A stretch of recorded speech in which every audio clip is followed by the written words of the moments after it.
"Can I sit next to you?" asked the orphan girl to the sterile millionaire alone on Christmas. Richard Campbell felt the biting cold of the New York night as he remained motionless on the bench at Union Square. 20 years ago, he had discovered he could never have children, and since then, Christmas had become just another day on the calendar. That's when a timid little voice broke the silence of Christmas Eve. "Mister, can I sit next to you?" Richard turned his head and saw a girl no older than 6, wearing worn-out clothes and a coat too thin for the July chill in New York City. Her brown hair peeked out from a hole-ridden wool hat, and her big eyes gleamed under the streetlights. "Please," the child insisted, visibly shivering. Something in Richard's chest stirred strangely. For 2 decades he had avoided any contact with children. They only reminded him of what he could never have. "You can sit," he replied, surprised at his own answer. The girl climbed onto the bench with difficulty, her little legs barely reaching the ground. Richard noticed she smelled of cheap soap and that her clothes, though clean, were patched in several places. "My name is Emily," she said, rubbing her tiny hands together for warmth. "What's yours?" "Richard." "Are you alone on Christmas too?" The question hit Richard like a punch to the gut. How could such a small child make such an accurate observation? "Two?" he asked. "I ran away from the orphanage. No one ever wants to adopt me because I have a heart problem. The aunties say I'm too expensive to keep." Richard felt something tighten in his chest. The casual way the girl spoke about rejection was heartbreaking. "How old are you?" "6. But I already know how to read and write. Aunt Betty taught me before she left." "And why did you run away today?" Emily lowered her head, nervously fidgeting with her hands. "Because tomorrow a family is coming to meet me, but I heard the director talking on the phone. She said if it doesn't work out this time, they'll send me far away from here." Dear listener, if you're enjoying the story, take a moment to like and especially subscribe to the channel. It really helps those of us just starting out. Now continuing. "But you shouldn't be out here alone," Richard said, glancing around the nearly empty square. "It's dangerous." "I'm not dumb. I came looking for my grandma. She works at a bakery nearby. Aunt Betty told me before she left." "Your grandmother?" "Yeah. Her name's Margaret. She used to make really sweet bread when I was little. But one day she disappeared and I ended up in the orphanage." Richard studied Emily more closely. Despite her young age, there was a strange maturity in her words, as if life had already taught her lessons too harsh for a child. "Do you remember where this bakery is?" "Kind of. It's on a street with a really big church." Richard knew downtown Manhattan like the back of his hand. It had to be St. Teresa's Bakery, on the street near St. Patrick's Cathedral. Without knowing why, he felt compelled to help. "Do you want me to help you look?" Emily's eyes lit up. "You'd do that, even though you don't know me?" "Why not?" Richard took off his Italian wool coat and draped it over the girl's shoulders. It was an automatic gesture, but it surprised him. He hadn't shown care for anyone in years. "Thank you," Emily murmured, snuggling into the oversized coat. "You're nice, different from other adults." They walked through the downtown streets, Emily pointing uncertain directions while Richard followed patiently. With every block, she shared little fragments of memories.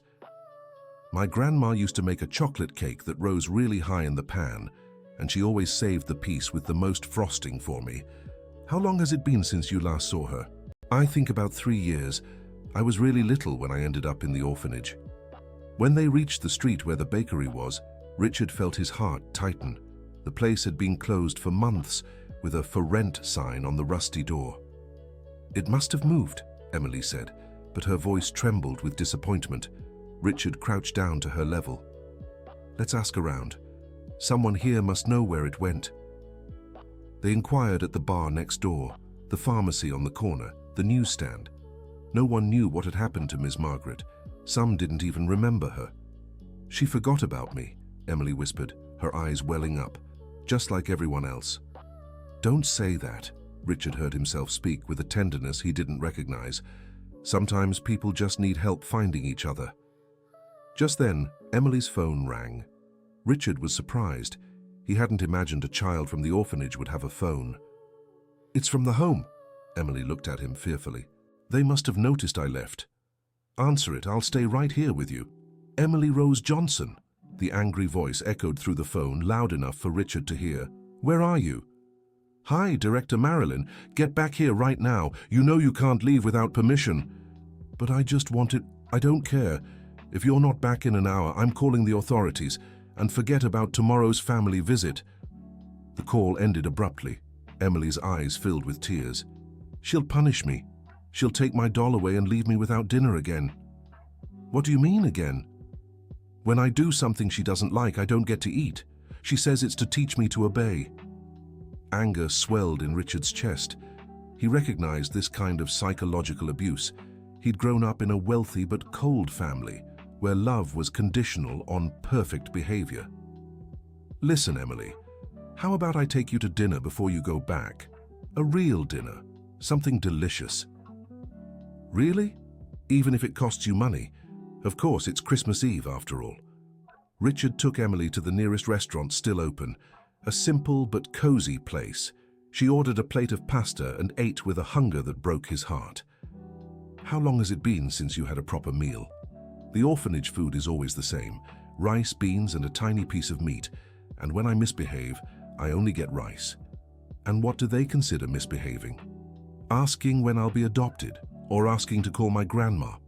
"The director says that's being rebellious." Richard felt a lump in his throat. This child was being psychologically manipulated, taught to accept scraps of affection as if they were grand favors. "Emily, can I ask you something? How did you get my address to run away?" "I didn't go far. The orphanage is about 5 blocks from here. I know these streets well because sometimes Aunt Betty would take me for walks." "Who's this Aunt Betty?" "You've mentioned her a few times. She used to work at the orphanage. She was the only one who was nice to me. She taught me to read and always sneaked me candy. But a few months ago, she left and never came back." "Why did she leave?" "I don't know.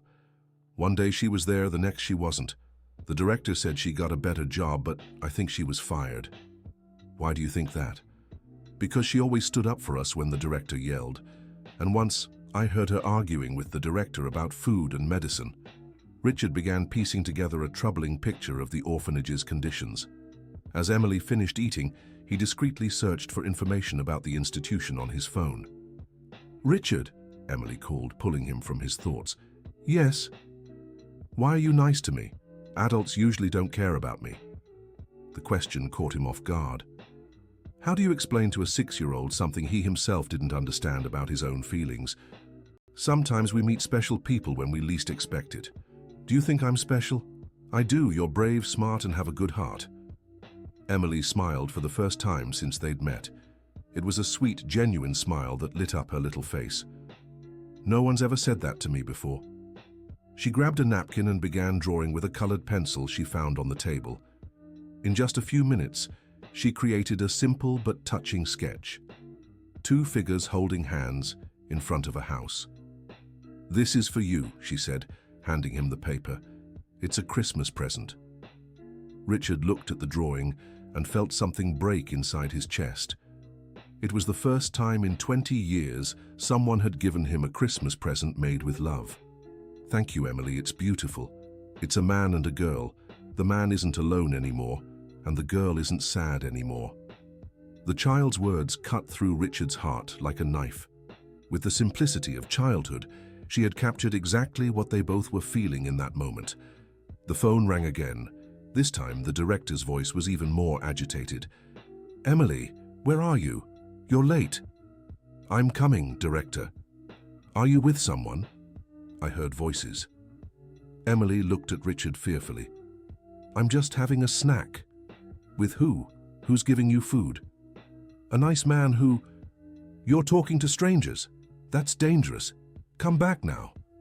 Richard gestured and asked to speak on the phone. "Good evening, this is Richard Campbell. I'm looking after Emily." "Who are you? What right do you have to take one of our children from the institution?" "I found her alone in the square, shivering from the cold. I just offered her dinner." "Emily ran away from our facility. That's a serious offense, and you don't have permission to keep her." I understand your concern, but the child was in danger on the street. You'll bring her back right now or I'll have to call the authorities. Of course. We'll be there in 30 minutes. Richard hung up and looked at Emily, who was clearly anxious. It'll be okay, he said, though he wasn't sure himself. She's going to punish me. I know she will. Not while I'm around. On the way back to the orphanage, Emily held Richard's hand. It was a simple gesture, but it moved him deeply. It had been decades since he'd felt needed by anyone. Richard? Yes? Will you visit me? The question caught him off guard. Visit? He hadn't even thought about it. Would you like that? Very much. You're the nicest person I've ever met. Then I'll see what I can do. The orphanage was an old, poorly maintained building in Chinatown. The walls needed paint and some windows had cracked glass. Richard was unsettled by the state of the place. Director Marilyn Harris was waiting for them at the door. She was a woman in her 50s, short and stout, with a stern and impatient expression. Finally, she said without greeting Richard, Emily, go inside. Straight to your room, no dinner. She's already eaten, Richard said calmly. Excuse me, but I decide the punishments here. Of course, but it seems excessive to punish a child who was looking for her grandmother. Emily doesn't have a grandmother. She was abandoned here as a baby. Emily looked at the director in shock. But Aunt Betty said that... Betty was talking nonsense. Now go inside before I change my mind about tomorrow's family visit.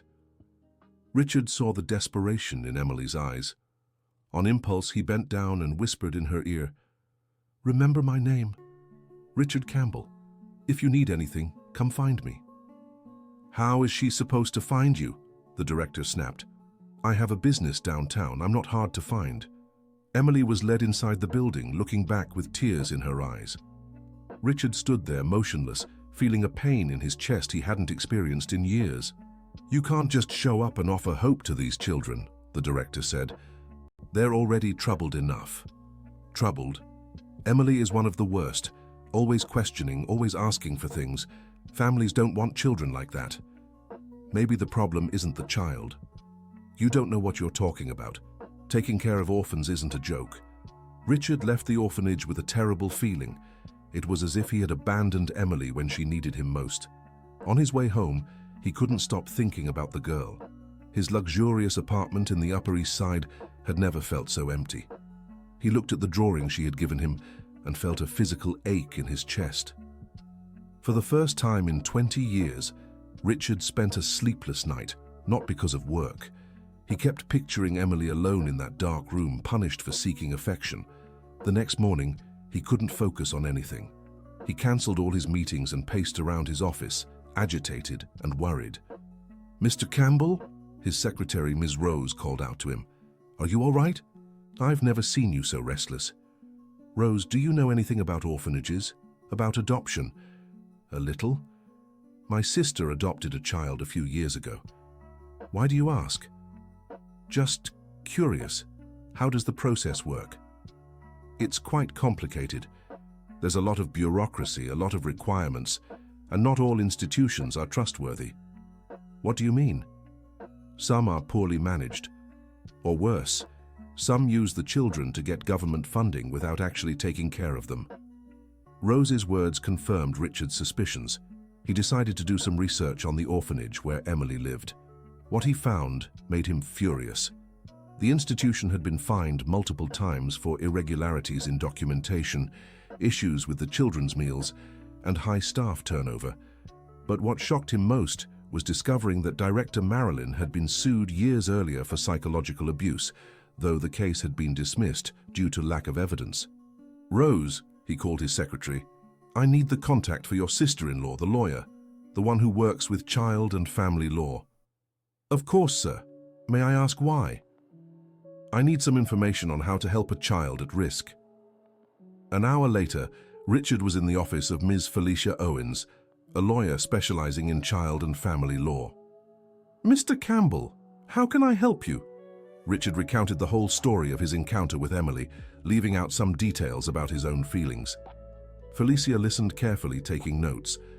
From what you've described, There are indeed signs of neglect and psychological abuse, she said, but it's complicated to intervene without concrete evidence.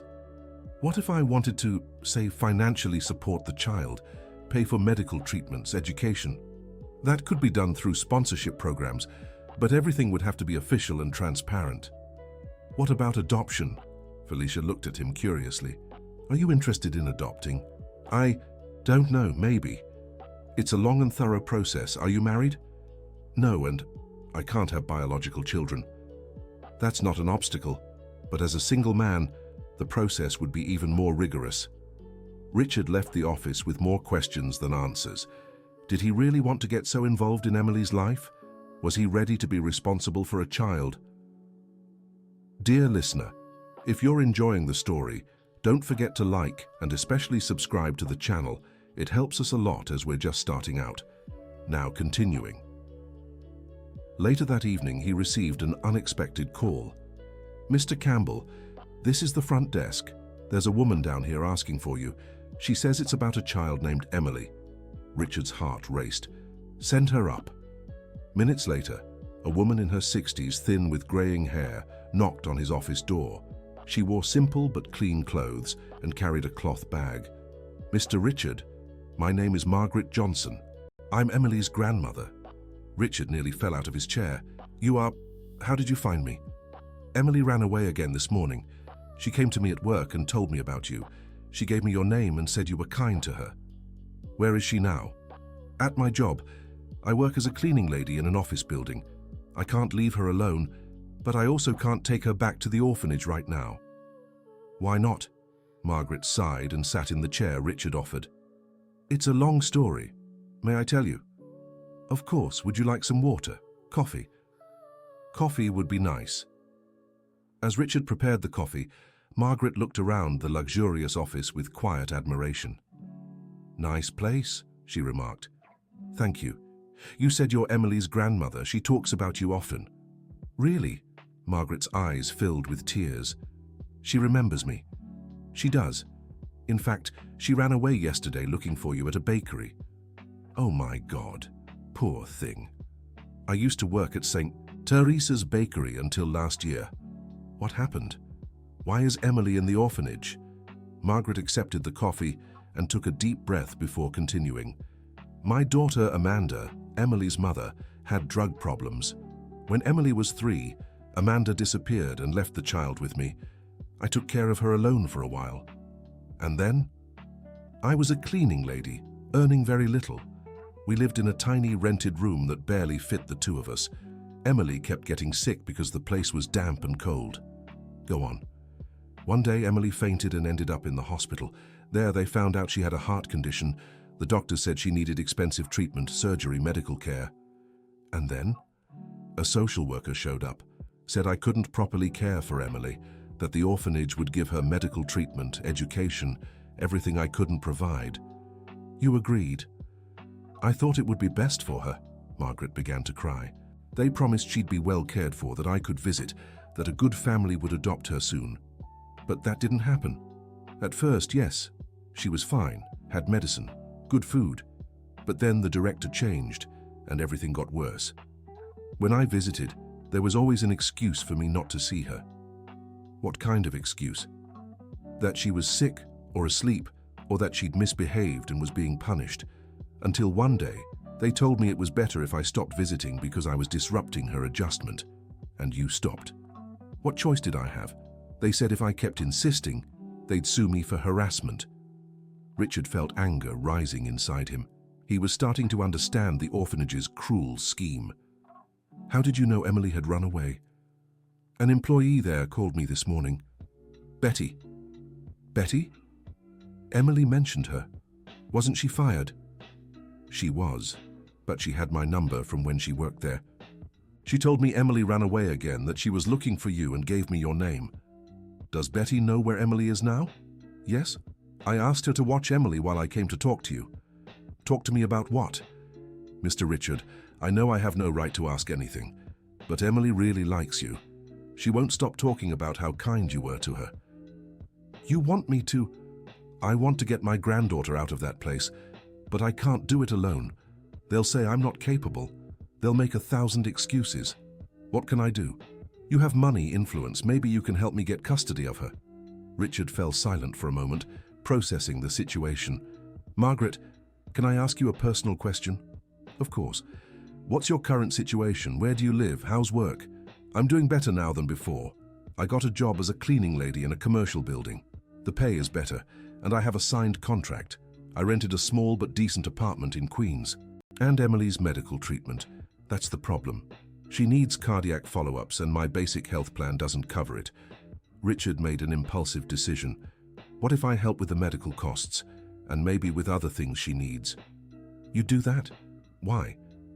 Because Emily reminded me that kindness still exists in the world, and because no child should go through what she's going through. Margaret started crying. I don't even know how to thank you. No need to thank me, but we have to do everything properly, legally. I'll talk to a lawyer who knows these cases well. Do you think we can get her out of there? We'll try. But first, I need to understand the situation better. Can you take me to where Emily is? An hour later, Richard was in a commercial building in downtown Manhattan, heading up to the 10th floor where Margaret worked. He found Emily sitting in a small room, drawing on sheets of printer paper. Richard, she shouted, running to hug him. The girl's tight embrace nearly brought him to tears. It was the first time in 20 years someone had shown so much joy at seeing him. Hi, Emily. How are you? Good.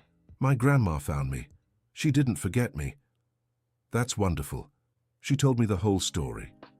You're not taking me back to the orphanage, right? Not today. Today you stay with your grandmother. And tomorrow? Richard looked at Margaret, who waited anxiously for his answer. Tomorrow we'll sort things out, for good. Emily went back to drawing, seemingly reassured. Richard took the chance to speak privately with Margaret. Ms. Margaret, I have some practical questions. Do you have all of Emily's documents? Some, but I think most are still at the orphanage. And her health condition. When was her last medical checkup? Over a year ago. The director always said she was fine, that she didn't need a doctor. That's serious. A child with a heart condition needs regular monitoring. Richard scheduled a doctor's appointment for Emily the next day with the best pediatric cardiologist he knew. He also called Ms. Felicia to explain the new situation. Mr. Richard, this changes everything, said the lawyer. If the grandmother is willing and has the minimum means, and if there's real neglect at the orphanage, we have a strong case. What do we need to do?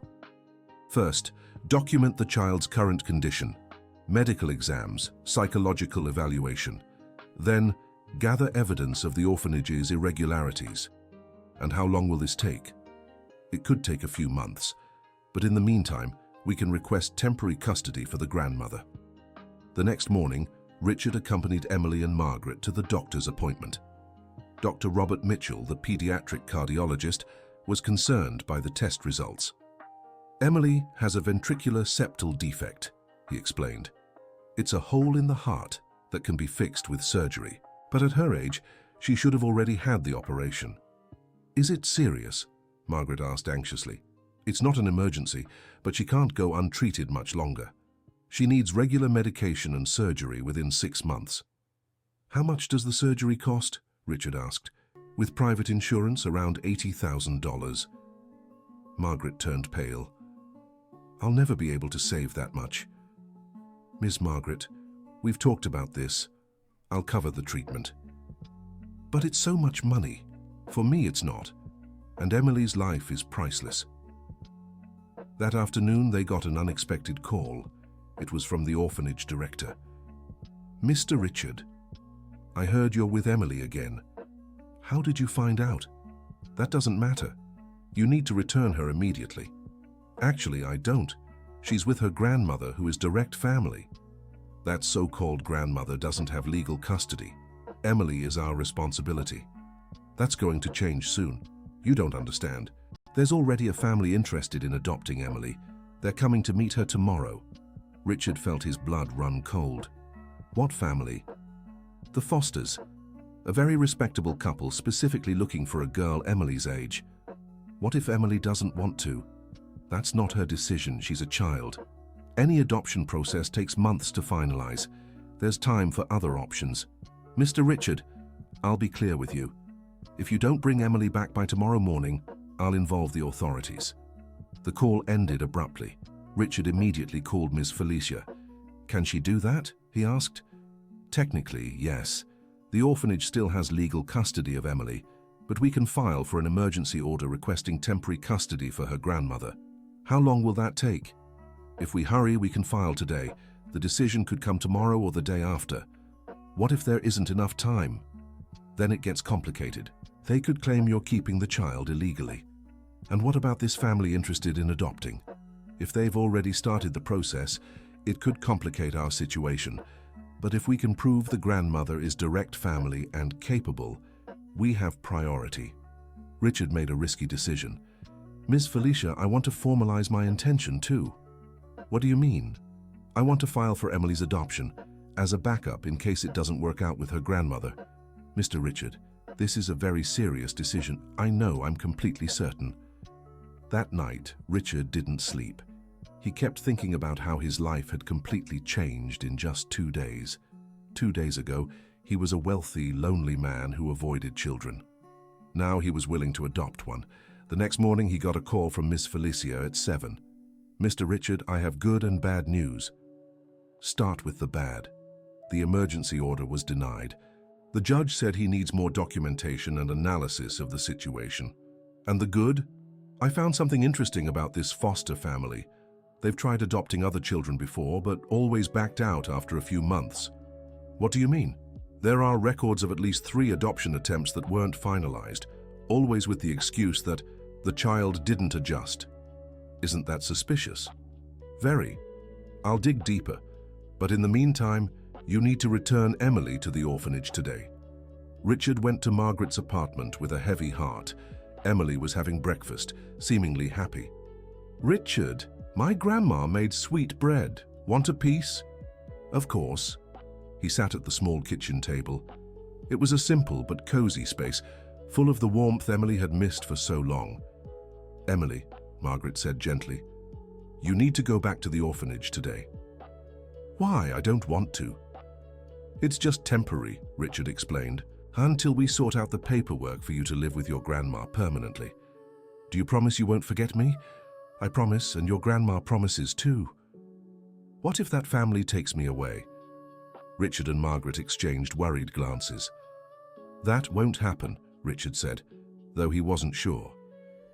The walk back to the orphanage was silent. Emily held Richard and Margaret's hands, clearly anxious. At the orphanage door, Director Marilyn waited with a victorious expression. "Finally, the Fosters will be here in an hour to meet Emily." "Can I stay with my grandma and Richard?" Emily asked. "No, you're going with a real family, one that can take proper care of you." The director's words were like a slap to Margaret's face. "I am her real family," she said with dignity. "I'm her grandmother. A grandmother who abandoned her when she needed her most." "I didn't abandon her. You kept me away from her." "Enough arguing. Emily, go inside and get ready. Put on your nicest outfit. Can I say goodbye to them?" "Make it quick."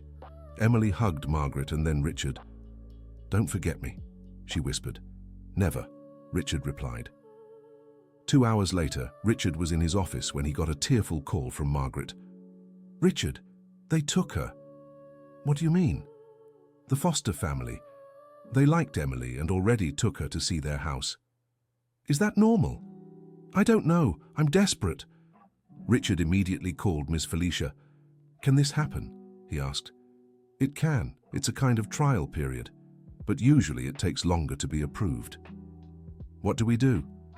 "I'll go to the courthouse now to see if I can get more information. Meanwhile, try to find out more about this family."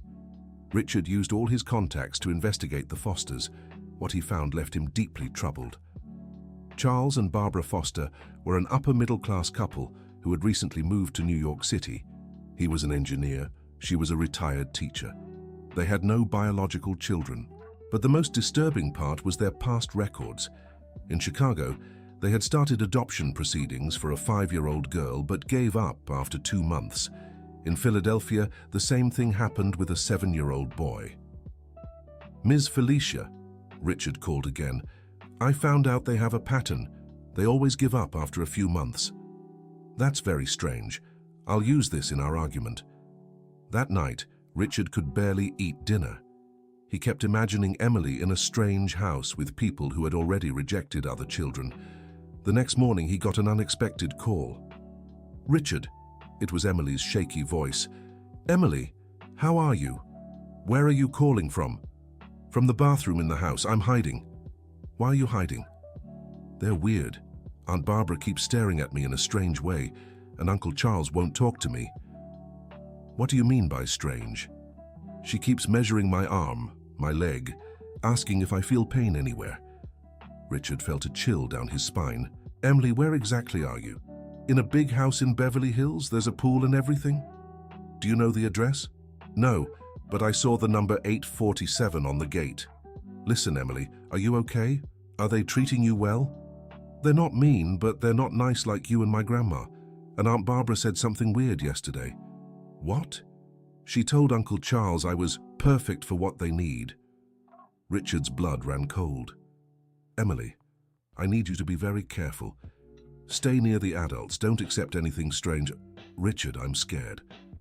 "I know, sweetheart. I'll get you out of there as fast as I can." "Promise?" "I promise." Richard hung up and immediately called Ms. Felicia. "Felicia, I need your help urgently. I suspect the Fosters don't want to adopt Emily for normal reasons." "What kind of suspicions?" "They're interested in her physically, asking strange questions about her health." "Oh my God, you think they—" "I don't even want to imagine. But we need to get Emily out now. I'll try for an emergency court order, but I need more evidence." "What kind of evidence?" "Anything that proves the child is in danger." Richard thought fast. He needed proof, but couldn't risk Emily's safety. "Felicia, what if I get a recording of the Fosters talking about their real intentions?" "That would be great, but how?" "Leave it to me." Richard called his friend Mark, who worked in private investigation. "Mark, I need a big favor. It's about a child in danger." An hour later, Mark was at the Fosters' house, posing as a phone company technician. He managed to install a small listening device on the phone in the living room. That same afternoon, they captured a conversation that confirmed Richard's worst fears. "Barbara, she's perfect," Charles's voice said. "The size, the age, and especially the heart condition." "Are you sure this will work?" Barbara replied. "My contact at the hospital confirmed it. With her blood type and heart defect, we can ask for up to $300,000. What if they find out?" "They won't. The paperwork will be flawless. An orphan child who died from complications during surgery." "When do you want to do it?" "Next week. I've already scheduled the surgery with Dr. Sullivan." Richard nearly fainted upon hearing the conversation. They were planning to sell Emily's organs. He immediately called the police and Ms. Felicia. "It's organ trafficking," he said, his voice shaking. "They're going to try to sell her heart." "My God," Felicia exclaimed. "I'll take this recording straight to the district attorney's office." "And the police? They're already on their way to the Fosters' house." An hour later, Richard was at the police station when they brought Emily in. She ran into his arms, trembling and crying. "They were bad, Richard. They got arrested." "I know, sweetheart. You're safe now." "Can I live with my grandma now?" "Yes. I'll make sure it happens." The Fosters' case became front-page news. The investigation uncovered an organ trafficking ring that used the adoption system to find victims. The scandal also exposed the orphanage's irregularities. Director Marilyn was suspended and investigated for her involvement in the scheme. Betty, the former employee who had tried to protect the children, was asked to return as the temporary new director. "Mr. Richard," she said when they met, "I want to thank you for saving Emily, and I'm sorry I couldn't protect her sooner. You did what you could. What matters is she's safe now." 2 weeks later, Margaret was granted permanent custody of Emily. The judge was impressed by the support she had received and the improvements in her financial situation. Richard had not only paid for Emily's medical treatment, but also helped Margaret secure a better job at one of his companies. "Richard," Margaret said on the day of the hearing, "I don't know how to thank you for everything you've done for us. Ms. Margaret, you're the ones who changed my life. I was an empty man before I met Emily. You'll always be part of our family." And so it was. Richard became a constant presence in Emily and Margaret's lives. He helped with the girls' studies, attended all her medical appointments, and most importantly, gave her the paternal love he had never experienced. Emily flourished under her grandmother's care and Richard's affection. Her health improved dramatically, and her cheerful, loving personality shone once more. The heart surgery was a complete success. Dr. Mitchell said she would live a completely normal life. "Now I'm a brand new girl," Emily said after her recovery. "You've always been special," Richard replied. "Now you're just even better." Months later, Richard made a decision that surprised everyone. He decided to sell his luxurious apartment and buy a house in the same neighborhood where Margaret and Emily lived. "Why do you want to live here?" Emily asked. "Your old place was beautiful." "Because a home isn't about the place, it's about the people we love." "And you love us?" "So much. You're my family." Emily smiled and hugged Richard. "You're my family too, my grandpa of the heart." Richard's new home became a gathering place.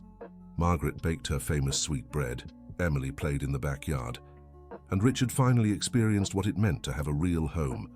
He also decided to establish a foundation to support orphaned children and their families. The Emily Foundation, as it was called, helped with medical costs, education, and psychological support. "We want other children to have the same chance Emily had," explained Richard at the inauguration. "And for other grandmothers to keep their grandchildren," added Margaret. The foundation grew quickly. Many families were reunited, many children received medical treatment, and several cases of irregularities in orphanages were exposed and corrected. Emily, now a healthy and happy 7-year-old girl, became a little ambassador for the foundation. She loved visiting other orphanages and telling her story to the children. "Never give up looking for your family," she would say. "And remember, sometimes our family isn't just those we're born with, but also those who choose to love us." During one of these visits, they met a staff member from Emily's old orphanage. It was Betty, who now worked to improve conditions in various institutions. "Emily!" she exclaimed, hugging the girl. "How you've grown!" "Aunt Betty, you saved my life when you helped me find my grandma." "And you saved mine too," said Betty, looking at Richard. "After everything that happened, I finally achieved my dream of truly helping children." Betty explained that she had used the experience from Emily's case to create new safety protocols in orphanages. Now there were stricter checks for families interested in adoption and more support for reuniting children with relatives. "Do you know how many families have been reunited since then?" she asked. "How many?" Emily asked curiously. 43. "And it all started with your courage." Richard felt a deep emotion. His life had changed completely, but more importantly, he had helped change the lives of dozens of families. That evening at home, Emily was doing homework at the kitchen table while Margaret prepared dinner. Richard helped her with math. "Grandpa Richard," said Emily, using the affectionate nickname she had given him, "can I ask you something?" "Of course. Are you happy now?" The question caught him off guard. Richard looked around the simple but cozy kitchen, listened to the sound of Margaret stirring pots, smelled the homemade food, and felt the warmth of Emily's small hand in his. "You know, Emily, for a long time I thought happiness was having lots of money and expensive things. And now? Now I know happiness is being with the ones we love. It's having a family, even if that family is different from the norm." "Our family really is different," Emily said, smiling. "I have a grandma who's my mum, and a grandpa who chose to love me even though he's not my blood grandpa." "And do you think that's bad?" "I think it's great. I have more love than other kids." Margaret came over and kissed her granddaughter's forehead. "This girl is too wise for her age." "She always has been," said Richard, "from the very first day I met her." After dinner, the three of them sat in the living room to watch TV. Emily snuggled between Richard and Margaret on the couch. "Grandpa Richard? Yes? I love you." "I love you too, Emily." "And Grandma Margaret? I love you so much too." "Then we're a real family, right?" "The realest of all." Richard looked at the scene and remembered that cold night in the square when he was alone on the bench. It felt like a lifetime ago. Back then, he believed his inability to have children meant he would never be a father. Now he knew there were many ways to love a child, and that family was so much more than blood ties. A year later, on Emily's birthday, they threw a party in Richard's backyard. Many school friends came, along with some foundation staff and even families they had helped. "Make a wish, Emily," the children shouted as she blew out the candles. "I don't need to make a wish," she said, smiling. "I already have everything I want." "What do you have?" asked a little friend. "A grandma who makes the best sweetbread in the world, a grandpa who loves me very much, health to play and study, and friends like you." "But don't you want new toys, trips, things like that?" "I do," Emily laughed. "But those things are extras. The important stuff I already have." Richard listened to the conversation from the kitchen and felt his eyes grow misty. That 7-year-old girl had taught him more about life than all his years of business experience. That night, after everyone had left, the three of them sat in the backyard to look at the stars. "Grandpa Richard," Emily said, "do you remember the first time we met?" "How could I forget? You came up to me shivering from the cold and asked if you could sit next to me. And you let me even though you didn't know me. Sometimes the heart knows things the mind doesn't understand yet." "What did your heart know?" "That you were going to change my life forever. For the better. Much, much better." Emily snuggled into Richard's lap and took Margaret's hand. "I also knew you two would be special to me." "How did you know?" Margaret asked. "Because when I looked at Grandpa Richard, he seemed as lonely as I was. And when I found you, Grandma, I felt like I was home again." The three of them sat in silence for a while, gazing at the stars. "You know what I want to do when I grow up?" Emily said. "What?" Richard and Margaret asked together. "I want to help other kids the way you helped me. I want to work at the foundation and bring more families together." "What a beautiful idea," Margaret said. "And you know why?" "Why?" Richard asked. "Because I've learned that the best gift you can give someone is a family, and everyone deserves to have one." Richard hugged Emily tighter. At 56, he had finally understood the true meaning of life. It wasn't about accumulating wealth or professional success. It was about loving and being loved. It was about making a difference in people's lives. It was about having a family, even if that family came together in an unconventional way. "Emily," he said, "you want to know something?" "What?" "Before I met you, I thought I was a man who couldn't have children. Now I know I'm a man who gained a daughter in his heart and a wonderful family." "And I got a grandpa who's a millionaire," Emily said, laughing. "It's not because I'm a millionaire that you like me, is it? Of course not. It's because you have a good heart, and because you make the best oatmeal in the world." They all laughed. It was true. Richard had learned to cook to help Margaret take care of Emily, and had discovered an unexpected talent for oatmeal and soups. 2 years passed. Emily was now 9, healthy, and excelling in school. Margaret had gone back to studying and was taking a teaching course to work with children. Richard had reduced his workload in business to dedicate more time to the foundation and his family. One Sunday afternoon, the three of them were walking in the park when they saw a boy sitting alone on a bench, the same bench where Richard and Emily had first met. "Grandpa, look," Emily whispered. "That boy looks lost." The boy, about 8 years old, was crying quietly. "Should we check if he's okay?" Margaret suggested. They approached carefully. "Hi," Emily said gently. "Are you okay?" The boy looked up at them with red, teary eyes. "I'm lost. I don't know where my mom is." "What's your name?" Richard asked. "Peter." "Peter, we'll help you find your mom, okay?" After half an hour of searching, they found Peter's mother, frantic, looking for her son in the park. The reunion was emotional. "Thank you so much," the woman said, hugging her son. "You're angels." As the family walked away, Emily looked thoughtfully at Richard. "Grandpa, we always help people who are lost, don't we?" "Whenever we can, yes." "Is it because we know what it feels like to be lost?" "Exactly. And we also know how good it is to be found." Richard smiled. Emily kept surprising him with her wisdom beyond her years. That year, the Emily Foundation had helped over 100 families. Some were reunification cases, like Emily and Margaret. Others were carefully vetted adoptive families. And some were special situations, like people who chose to mentor children without formal adoption. "Do you know the best part of our work?" Richard said during a foundation meeting. "What?" asked Emily, who always attended the meetings. "It's seeing how every family finds its own way to be happy." "How so?" "Some kids go back to their grandparents like you, others get adoptive parents. And some, like a boy we met last month, get a family of aunts and uncles who chose to care for him." "The important thing is that no one stays alone," Emily said. Exactly. Emily had developed a special passion for difficult cases. She always asked to meet the children who had been without a family the longest and had a natural talent for making them feel special.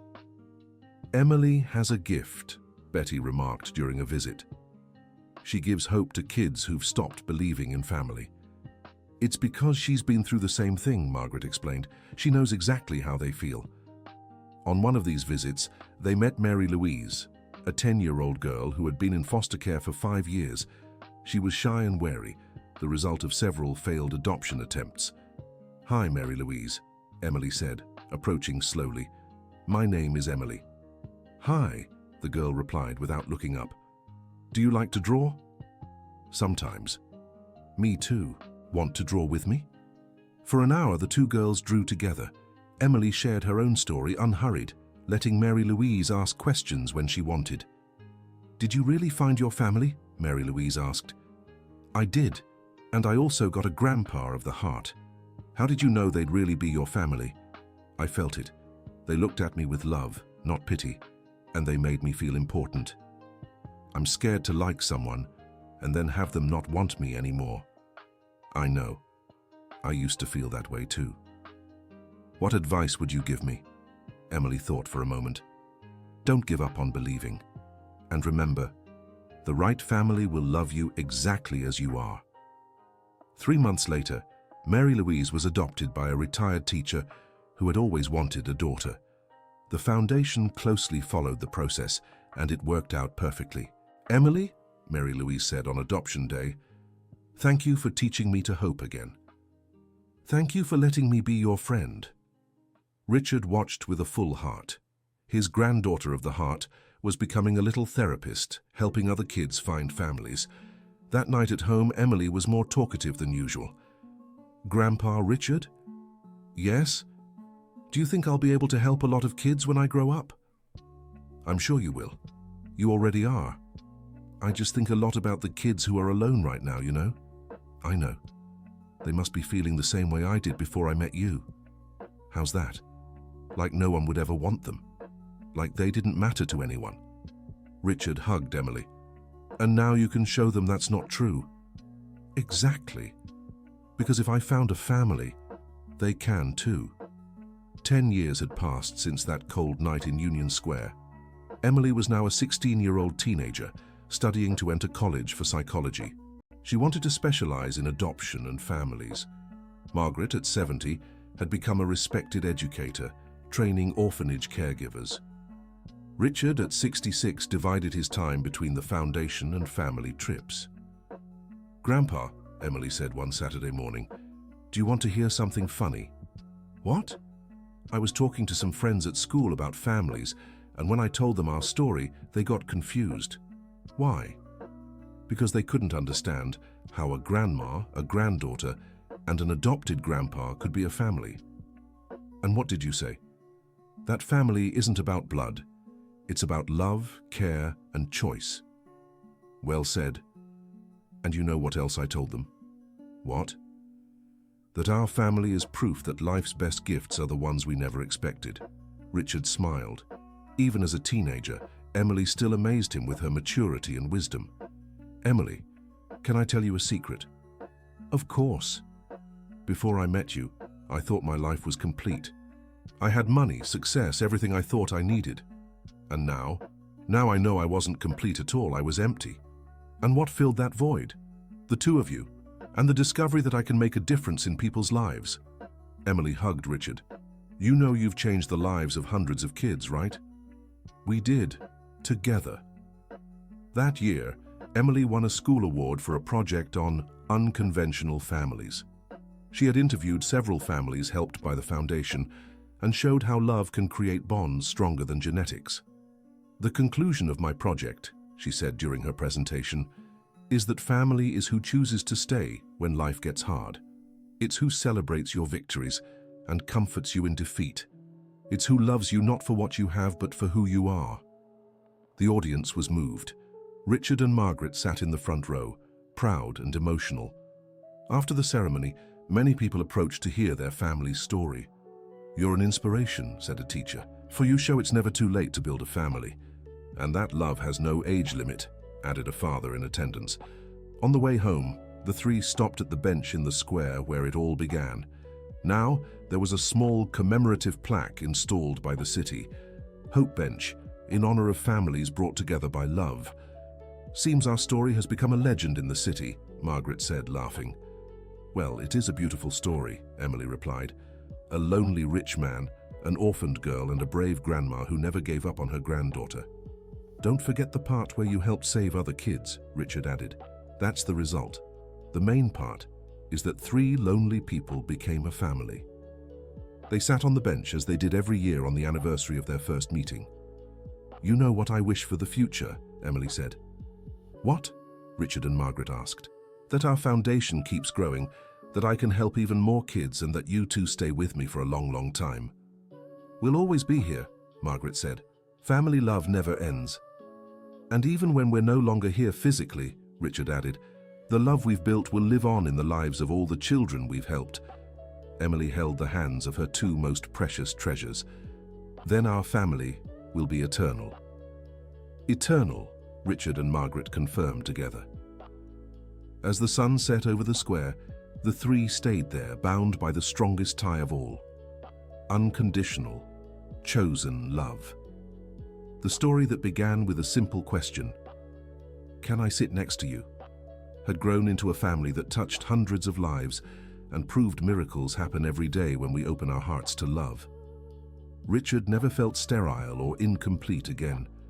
He learned that being a father wasn't about biology, but about love, dedication, and choice. Emily didn't just gain a family, she found her life's purpose. And Margaret proved that it's never too late to fight for those we love.